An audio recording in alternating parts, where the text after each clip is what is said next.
Hey everyone, Mr. Happy here, and welcome to our first Masked Carnival Weekly Challenge overview. That's a mouthful. If you didn't know, the Masked Carnival for Blue Mage hosts 3 random challenges after each weekly reset.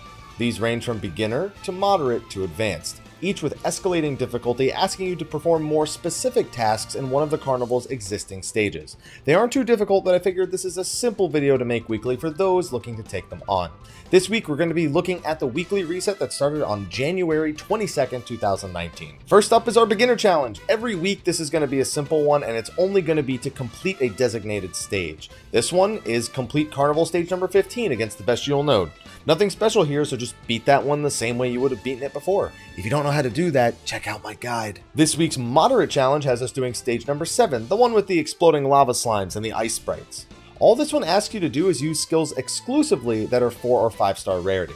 Both Sticky Tongue and Snort are 4-star abilities, so this isn't much of a problem considering there's any number of 4 to 5 star filler spells available for destroying the slimes as well.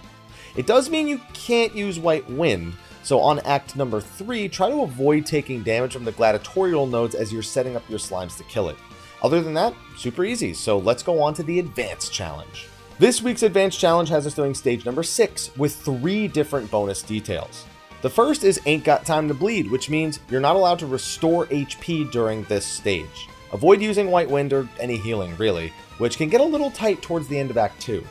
The second bonus detail is a Walk in the Park, which just means no sprinting. That's no biggie, just move it away on your hotbar just in case you're like me and you're used to hitting it kind of instinctually. The final bonus detail is Let's Get Physical, meaning you can only use physical abilities. This means no off guard, no bristle, only physical stuff. For Act 1, you can just kill every monster one by one and you should never be in any threat. There's no rush to clear it in the time limit for this week, so go ham. I like using Sticky Tongue plus Sharpened Knife on the Mandragoras, and Drill Cannons are just Sharpened Knife on the Kotobalpas. If you have it, you can use Mountain Buster, as it does count as physical if you read the book.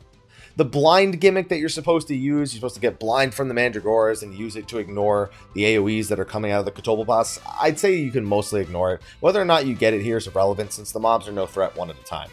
Act 2 can get a bit tighter in terms of execution. Remember that you can't heal, so ensure you start this act at full HP. If you're not, then let yourself tick up to full HP before you start fighting. I chose to pull the Ahrimans first and deal with them. If you can, position them in such a way that you can look at them without looking at the Kotobalpas spamming Demon Eye, since if you get hit by that, you're going to be petrified and it's going to be a bad time. Since the Ahriman like to use Dread Gaze to paralyze you, one strategy is just stay turned away from them permanently and spam 4 tons weight or 1,000 needles, either or.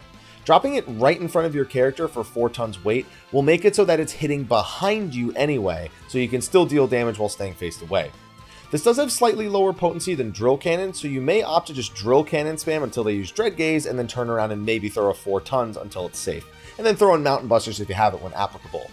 Once the Ahrimans are dead, the Mandragora and the Kotobalpas are easy picking. You can even wait for some natural HP ticks if you're feeling a little nervous. Another strategy involves using Mighty Guard before entering the stage in the Carnival. Now keep in mind that casting Mighty Guard while you're already in stage number 6 for this weekly challenge will count against you and null that physical only requirement. However, if you use it before entering, it will not count against you. With this, you can do the ever so thrilling 1,000 needle spam while facing away from all your targets for the entirety of the time.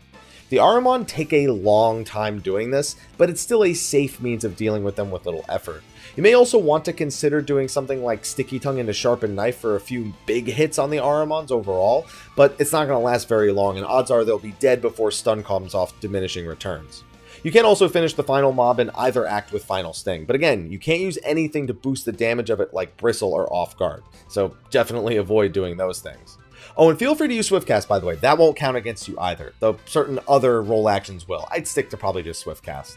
With that, you should be good for this week's Masked Carnival. If you used a different strategy, maybe you killed the Mandragora first, or maybe you decided to AoE everything all at once, or maybe you decided to kite things using 4 tons of weight's heavy effect, let me know in the comment section below. We're always open to making sure that people have the easiest time possible when it comes to these weekly challenges.